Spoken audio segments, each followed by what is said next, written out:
নমস্কার বন্ধুরা। তো একদিকে যখন ভারতীয় নৌবাহিনী বাংলাদেশকে লক্ষ্য করে এবারে ডিরেক্টলি পশ্চিমবঙ্গে নিজেদের ঘাঁটি মজবুত করছে, ঠিক সেই সময় এক আশ্চর্যজনক ঘটনা ঘটে। ভারতের হাই কমিশনার আচমকায় পৌঁছে যায় বাংলাদেশের মূল বিরোধী পার্টি বিএনপি নেতার সাথে একটা বন্ধ দরজায় মিটিংয়ের জন্য। এবং এখানে যে ধরনের চুক্তি হয়েছে বা বলতে পারেন বিএনপির সামনে ভারত শর্ত রেখেছে, তার প্রত্যেকটাই বিএনপি এক প্রকার মেনে নিতে বাধ্য হয়েছে। ফলে স্বাভাবিকভাবেই একদিকে ভারতের ক্রমাগত বাংলাদেশের আশেপাশে একের পর এক মিলিটারি ঘাঁটি তৈরি, এবং তার মাঝেই বিএনপি নেতার সাথে দ্বিতীয়বার ভারতের গোপন বৈঠক একাধিক প্রশ্ন তুলছে যে ভারত এক্স্যাক্টলি কী প্ল্যান করছে বাংলাদেশকে নিয়ে। এখানে কি বিএনপিকে ক্ষমতায় এনে একটা নতুন ছক কষছে? আর যদি তাই হবে তাহলে বিএনপির মতন কট্টর ভারত বিরোধী আর প্রো পাকিস্তান একটা দল এইভাবে ভারতের সামনে সারেন্ডার করছে কেন? এবং ভারত আর বিএনপি নেতাদের মধ্যে ঠিক কী চুক্তি হয়েছে এবং এতে ভারতের কী ফায়দা, সবটাই জানবো আজকের এই ভিডিওতে। গত পরশু অল অফ সাডেন দেখা যায় ভারতের হাই কমিশনার প্রণয় ভার্মা আচমকায় পৌঁছে যায় বিএনপির দপ্তরে, এবং ওখানে মোটামুটি 1 ঘন্টা ধরে একটা বৈঠক চলে। ইন্টারেস্টিং ব্যাপার হলো এই মিটিংটা হয়েছে খালেদা জিয়ার ছেলে তারেক রহমানের সাথে, যিনি ঠিক তার আগের দিনই অফিসিয়ালি বিএনপি দলের চেয়ারম্যান নির্বাচিত হয়। এবং তার সাথে সাথেই এইভাবে ভারতীয় হাই কমিশনারের সাথে স্পেশাল মিটিং স্বাভাবিকভাবেই অনেক প্রশ্ন তুলবেই।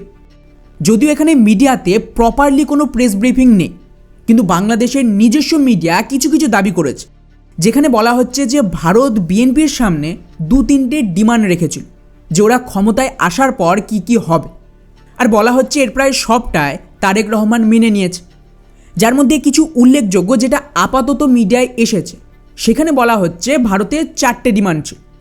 এক হলো যে করেই হোক ইলেকশনকে তাড়াতাড়ি করিয়ে একটা স্ট্রং সরকার গঠন, যেখানে বিএনপি রাজি হয়েছে এবং ওরাও এর জন্য মোহাম্মদ ইউনূসকে পুশ করবে। কারণ আমি শুরু থেকেই বলছি যে যতক্ষণ না কোনো পার্টি বাংলাদেশের ক্ষমতায় আসছে, ভারত নিজেদের কাজ শুরু করতে পারবেন। দ্বিতীয় দাবি ছিল হিন্দু আর বাকি সংখ্যালঘুদের ওপর যে ক্রমাগত আক্রমণ হচ্ছে তাকে থামানো, এবং এর জন্য তারেক রহমান একটা বিশেষ ট্রাইব্যুনাল আর নিরাপত্তা সেল গঠনের কথা বলেছে, যারা হিন্দুদের সুরক্ষার দায়িত্বে থাকবে। তৃতীয় দাবি বাংলাদেশের মাটি যেন ভারত বিরোধী কোনো গোষ্ঠী ব্যবহার করতে না পারে, আর এখানেও তারেক রহমান সাফ জানিয়েছে কোনো রকম উগ্রবাদ বা আতঙ্কবাদকে আশ্রয় দেওয়া হবে না। এবং চতুর্থ এবং গুরুত্বপূর্ণ ডিমান্ড ছিল ভারতের সাথে যেন রিলেশন আগের পর্যায়ে ঠিক চলেছে।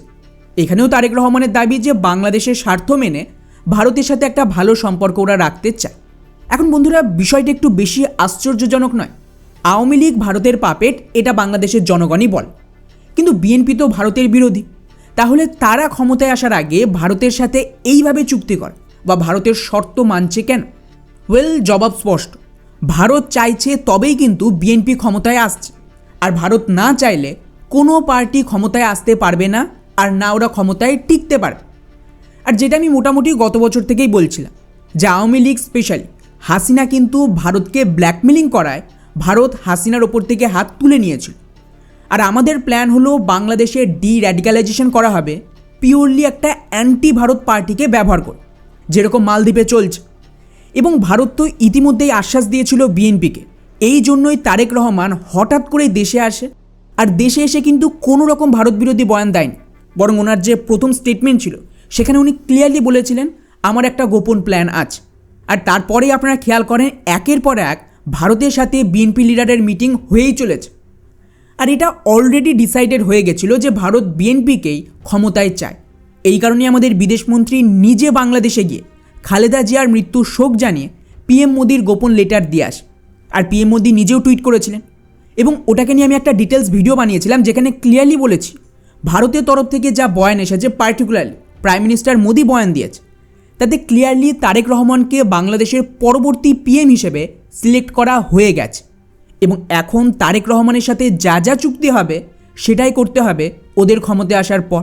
যা ঢাকাতে ভারতীয় হাই কমিশনারের সাথে তারেক রহমানের এই মিটিংয়ের পর এক প্রকার কনফার্ম হয়ে গেল যে আমি যেটা বলেছিলাম সেটা খুব একটা ভুল ছিল না। কিন্তু এখন আপনাদের মাথায় প্রশ্ন তো অবশ্যই জাগবে যে ভাই এরা তো ভারত বিরোধী, তাহলে এখন এরা ভারতের কথা মানছে কেন? আপনাকে বুঝতে হবে যে বিরোধী দল হিসেবে যা খুশি বলা যায়, কিন্তু ক্ষমতায় এলে বোঝা যায় আসল পরিস্থিতি কী। এখন যদি বিএনপি ক্ষমতায় আসে আর মনে করুন যে ভারতের বিরুদ্ধে কাজ করে, তাহলে কিন্তু ভারতের বেশি সময় লাগবে না ওদেরকে সরাতে।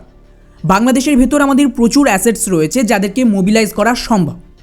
এছাড়াও ইকোনমিক্যালি ভারত যদি বাংলাদেশের সমস্ত কিছু বন্ধ করে দেয়, ওরা তো কোল্যাপস করবে। আর বিনা ভারতের সাহায্য ছাড়া বাংলাদেশের টিকে থাকা এক কথায় অসম্ভব ব্যাপার। ইউনিস টিকে আছে আমেরিকার ফান্ডিং, আর ভারত চেয়েছে তাই যাতে বাংলাদেশের গার্মেন্টস ইন্ডাস্ট্রি শেষ করা যায়, তবেই না ডির্যাডিকালাইজেশন হবে। এবং এটা গুরুত্বপূর্ণ যাতে নতুন সরকার ক্ষমতায় এলে মারাত্মকভাবে ভারতের ওপর নির্ভর থাকে ইকোনমিক্যালি আর নিজেদের দেশ চালানোর জন্য।